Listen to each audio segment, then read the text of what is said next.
MPs have heavily criticised the government's proposals to reduce the number of international students entering the UK, a key part of the government's strategy for cutting immigration. The government wants to end the so-called post-study work route, which allows international students to work here for 2 years after they've completed a degree. Keith Vaz, the chairman of the Home Affairs Select Committee, told the Today programme that the programme delivered big benefits for the UK. This is one of the most attractive part of the student visa scheme, the ability to be able to work in a discipline that is related to your degree after you finish your degree. The BMA made the point to us in their evidence that having trained somebody to be in this country for 3 years, it would actually be a loss to the British economy if they went. The key thing is, do they become migrants and do they stay? What the committee is saying here is very clearly that we do not want them to stay necessarily. When they've completed their degree, they ought to go back. When they've completed their work, they ought to return. And we are with the government on this, but we do not accept the definition of the UN that students are migrants. Keith Vaz. Well, not all of those on the Select Committee agree with its recommendations.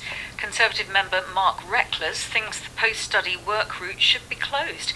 I'm joined by him, also by Professor Steve Smith, who's Vice-Chancellor of the University of Exeter and President of Universities UK. Gentlemen, welcome to PM. And I wonder, Mr. Reckless, if you could explain why you disagree with your colleagues. Well, this post-study work route was only opened by the Labour government in 2006, and basically it gives a blanket permission for foreign students to stay on after their degree and work in the UK. It's far more generous than schemes our competitors have, and when we have 20% plus graduate unemployment in this country, I just don't think it's sustainable. And if we're going to hit this migration target of cutting from hundreds to tens of thousands, it's essential that we do have some restrictions in this area, and I think the post-study work one is the most glaring area where we really do need to tighten policy. Well, Mr. Smith, isn't it the case then our system is more generous than countries like Australia and the United States, and can it continue to afford to be? I was last week at the British Council's Going Global conference in Hong Kong, where this was a massive issue of debate. Everything we picked up was that the post-study work programme was absolutely essential to keep our competitive edge. Our competitors actually are expanding the desire to have students there in post-study work. So we think, firstly, it's very important that it continues, and secondly, we genuinely, completely agree with the position of the Select Committee, because the truth is students are not the cause of the problem of net increases in migration. We think they study and they go home. So what about losing our competitive edge then, Mark Reckless? Well, I don't think we will lose our competitive edge. I have a lot of sympathy with some of the university's positions, and I don't think we should be having unnecessary restrictions on students. And we've got a very strong committee. We had Nicola Blackwood, the MP for Oxford, put a very impressive input in terms of, helping the universities, but making sure we hit our target on immigration. But there will be an impact on a sector which at the moment contributes, £40 billion to the UK economy? But I draw a distinction between not putting artificial barriers in the way of universities recruiting foreign students and the suggestion from Professor Smith that we should continue to give blanket entry to our labour market for all foreign graduates. I just don't think that's sustainable when we've 20% plus graduate unemployment, and we have this target, which Damien Green and David Cameron are committed to hitting, of cutting immigration to the tens of thousands a year. So, Steve Smith, how do you think the government can meet its migration targets without reducing student immigration? I think there's a genuine problem, and I do understand the position that government has made a political commitment to reduce net migration. The difficulty is, by and large, even on the UKBA's own figures, the amount of abuse in the university system is under 2%. 79% of students have gone home within 5 years, another 6% are on other visas, 3% already have settlement rights. It's not the problem. The problem is not students staying. It's actually other forms of migration that cause the problem. We're willing as Universities UK to discuss with government limitations to post-study work. We do understand the issue that clearly students cannot be staying on and taking jobs that are not graduate-level jobs. We accept that, but we don't think it's student migration that is causing the problem.